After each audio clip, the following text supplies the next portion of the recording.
Namaskar. Welcome again in the series of Law of Contract. Today we'll be dealing with the topic acceptance, स्वीकृति. William एंसन ने बहुत ही सही कहा है कि स्वीकृति बारूद के ढेर में लगी माचिस के समान है. मतलब हमने पढ़ा था कि किसी भी कॉन्ट्रैक्ट के फर्स्ट टू एसेंशियल एलिमेंट्स होते हैं प्रपोजल एंड एक्सेप्टेंस. जब कोई हमें प्रस्ताव देगा और उस प्रस्ताव की हम जब तक स्वीकृति नहीं देंगे, हमारा जो कॉन्ट्रैक्ट बनने की प्रक्रिया है वो आगे कैसे बढ़ेगी. इसीलिए विलियम एंसन ने कहा है कि acceptance is like a matchstick to the gunpowder. चलिए एक्सेप्टेंस जानते हैं. सेक्शन 2 के क्लॉज बी के अंदर एक्सेप्टेंस की डेफिनेशन दी हुई है. क्या कहता है सेक्शन 2 का clause B? When a person to whom the proposal is made signifies his assent to the terms of the offer is said to be accepted. When a person, कौन सा person? To whom the proposal is made, वो person जिसको proposal दिया गया है वो signify करता है, जताता है his assent, अपनी स्वीकृति. किसके प्रति? To the terms of the offer, offer में दी हुई शर्तों के प्रति अपनी इच्छा जाहिर करता है. उसे ही हम प्रपोजल को एक्सेप्टेड किया हुआ मानते हैं. ये जो स्वीकृति है ये हम किस तरीके से दे सकते हैं? ये हम एक्सप्रेस तरीके से दे सकते हैं. कैसे? बोलकर या लिखकर कि जी हाँ, आपने जो हमें प्रस्ताव दिया है उसकी सभी शर्तें मुझे मंजूर है, मुझे आपका प्रस्ताव मंजूर है. तो हम बाय वर्ड्स, स्पोकन और रिटन दोनों में ही दे सकते हैं. इसके अलावा हम स्वीकृति कैसे दे सकते हैं? क्या विदाउट एक्सप्रेसिंग हम अपनी एक्सेप्टेंस दे सकते हैं? बिल्कुल विवक्षित तौर पे इम्प्लाइड तरीके से भी हम एक्सेप्टेंस दे सकते हैं. कैसे? बाय आवर कंडक्ट, आचरण के द्वारा हम स्वीकृति प्रस्ताव को दे सकते हैं. कैसे? फॉर एग्जाम्पल, प्रपोजल के अंदर कुछ शर्तें आपको दी हुई है, उन शर्तों का आपने पालन कर लिया. प्रपोजल के साथ कोई कंसीडरेशन आपको ऑफर किया गया है, उस कंसीडरेशन को आपने यूज में ले लिया. यहां पे आपने हालांकि बोलकर या लिखकर एक्सेप्टेंस नहीं दी, लेकिन प्रस्ताव की शर्तों के अकॉर्डिंग आपने काम किया, प्लस प्रस्ताव के साथ अटैच्ड हुआ जो कंसीडरेशन है, प्रतिफल है, आपने उसको यूज में लिया. तो यहां पर बाय कंडक्ट आपकी एक्सेप्टेंस मानी जाएगी टुवर्ड्स द प्रपोजल. जैसे मिसेस कार्लिल ने कार्बोलिक स्मोकबॉल कंपनी द्वारा दिए हुए प्रस्ताव की शर्तें मानी, वह उन शर्तों के अकॉर्डिंग उन्होंने काम किया. तो यहां पर एक्सेप्टेंस का कम्युनिकेशन करना जरूरी नहीं माना गया, एक्सेप्टेंस बाय कंडक्ट यहां पर मानी गई.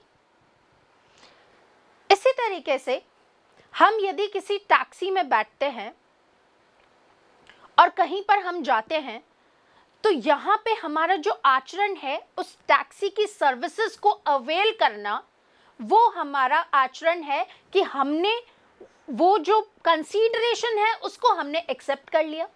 तो as soon as we have availed the services of the taxi, हमने हमारी एक्सेप्टेंस दे दी. आइए एक्सेप्टेंस के एसेंशियल्स, विशेषताओं की तरफ बढ़ते हैं. हम जो एक्सेप्टेंस दे रहे हैं, हम जो स्वीकृति दे रहे हैं, वो एब्सोल्यूट एंड अनक्वालिफाइड होनी चाहिए, अत्यांतिक होनी चाहिए. हिंदी में बोलते हैं अत्यांतिक होनी चाहिए. मतलब अनक्वालिफाइड मतलब, एब्सोल्यूट मतलब. देखिए, जो प्रपोजल जैसा दिया हुआ है उसको सेम उसी मैनर में एक्सेप्ट करना, उन्हीं कंडीशंस के साथ एक्सेप्ट करना, तो होता है एब्सोल्यूट एंड अनक्वालिफाइड एक्सेप्टेंस। लेकिन हम यदि प्रपोजल में दी हुई शर्तों को चेंज करने का प्रपोजल देते हैं कि नहीं आप इन शर्तों में थोड़ा सा चेंज कर दीजिए, उसके बाद मैं इस प्रपोजल को एक्सेप्ट कर लेती हूं, तो वो कहलाता है काउंटर ऑफर, वो एक्सेप्टेंस नहीं कहलाता।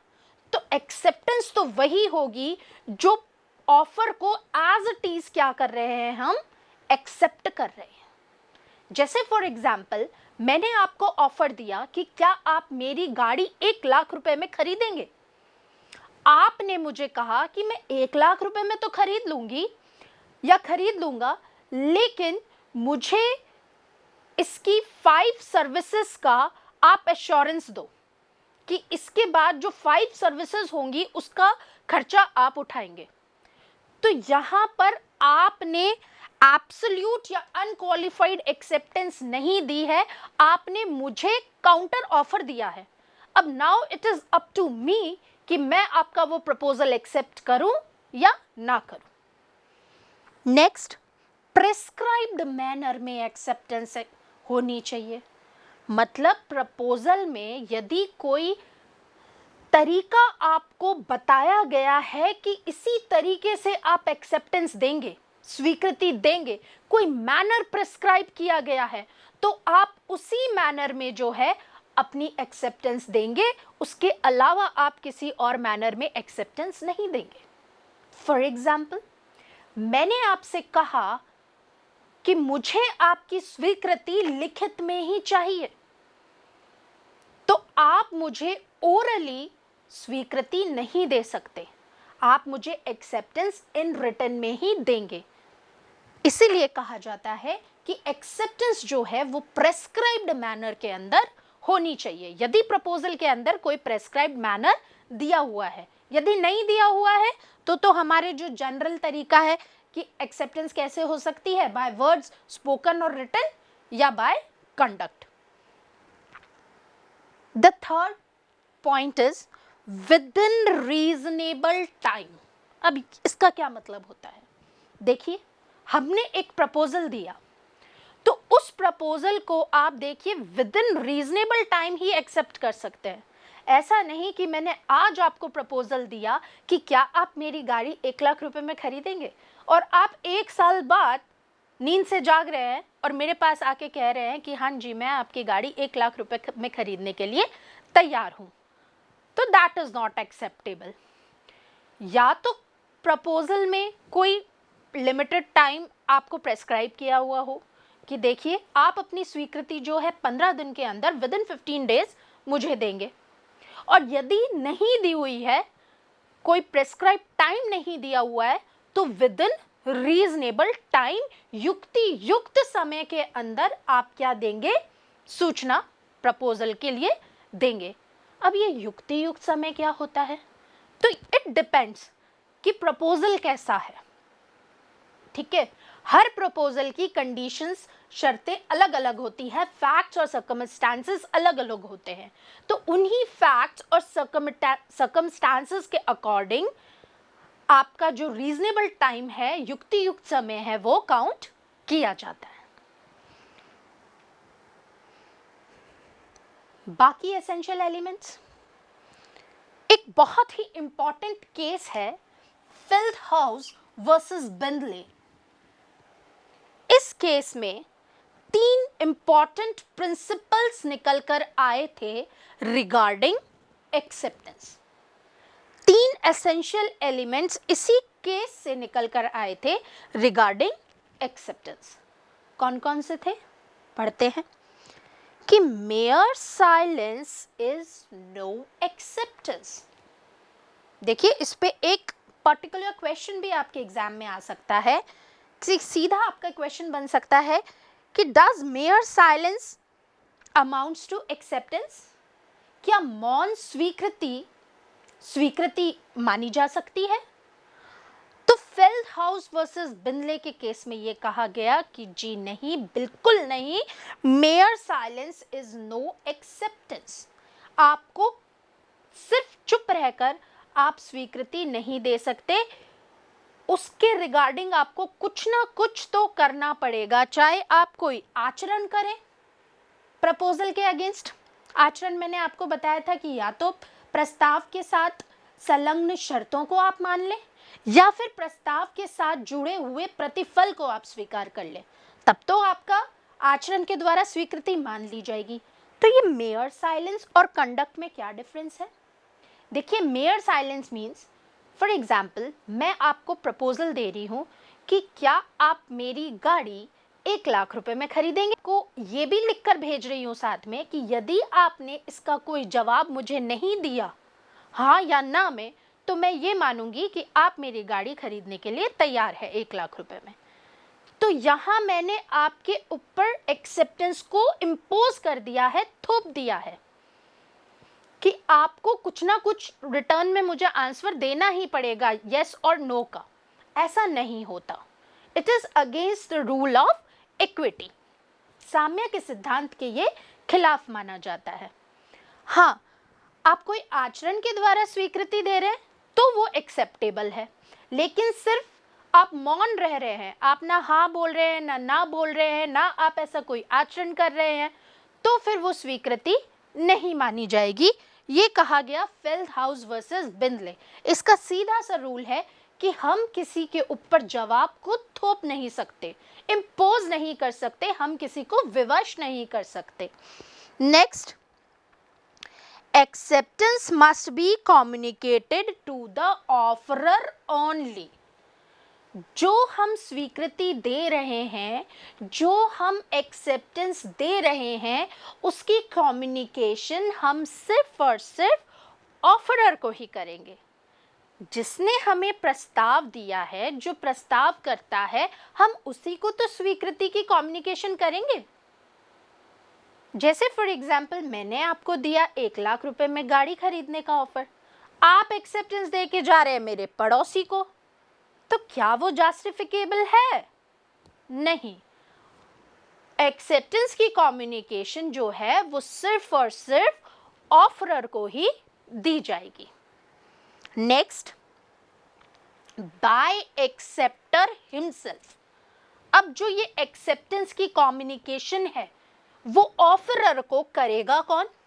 एक्सेप्टर ही करेगा, स्वीकृति करता ही करेगा।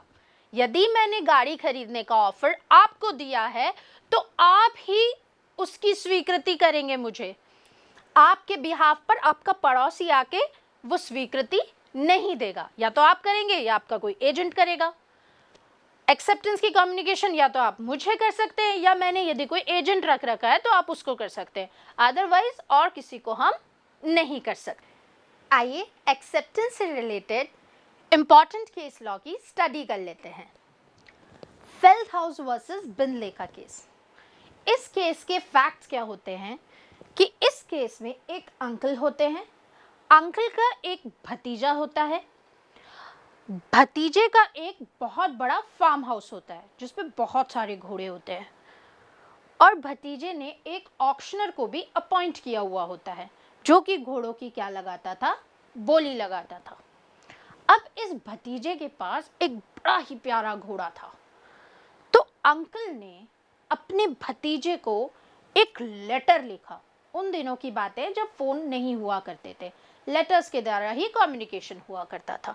तो अंकल ने भतीजे को एक लेटर लिखा कि तुम्हारा जो ये सफेद घोड़ा है इसको मैं खरीदना चाहता हूँ, और यदि अब मैं तुम्हारी हाँ या ना कुछ भी नहीं सुनता हूँ तो मैं ये मानूंगा कि तुमने वो घोड़ा मुझे बेचने के लिए अपनी एक्सेप्टेंस दे दी।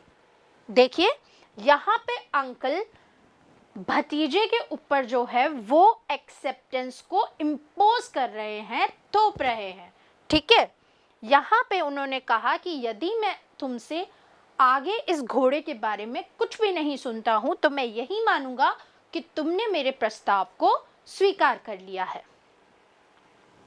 नेफ्यू ने भी कोई लेटर वापस रिप्लाई में नहीं दिया, लेकिन नेफ्यू ने अपने ऑक्शनर को कहा, कम्युनिकेट किया कि भाई जो ये घोड़ा है इसको एक काम करो, अलग रख दो, कि तुम बोली मत लगाना, क्योंकि ये घोड़ा मैं अंकल को बेचूंगा। ऑक्शनर ने कहा ओके, लेकिन ऑक्शनर भूल जाता है और गलती से घोड़े को बेच देता है। अब इसके बाद ये अंकल जो हैं वो केस फाइल कर देते हैं कि भैया तुमने एक्सेप्टेंस की मेरे प्रपोजल की, तो तुमने घोड़ा मुझे क्यों नहीं बेचा। तो यहां पर जब ये सारा मैटर कोर्ट में पहुंचा तो 3 इंपॉर्टेंट प्रिंसिपल्स निकल के आए कि पहली बात तो ये मेयर साइलेंस वाला मैटर नहीं चलेगा। आप प्रपोजल में मेयर साइलेंस को एक्सेप्टेंस नहीं मान सकते। दूसरा, ये जो एक्सेप्टर है, प्रस्ताव करता है, इसने स्वीकृति करता है, ये जो एक्सेप्टर है स्वीकृति करता है, इसने स्वीकृति की जो कम्युनिकेशन है वो आपको नहीं की, प्रपोजर को नहीं की। इसने तो एक्सेप्टेंस की कम्युनिकेशन किसको की, ऑक्शनर को की कि भाई तू ये घोड़ा अलग रख दे। आपको तो उसने एक्सेप्टेंस की कम्युनिकेशन नहीं की। तो इसलिए ये जो 2 प्रिंसिपल्स हैं वो साफ साफ निकल कर आए कि ये एक्सेप्टेंस का एसेंशियल एलिमेंट्स फुलफिल नहीं कर रहे हैं।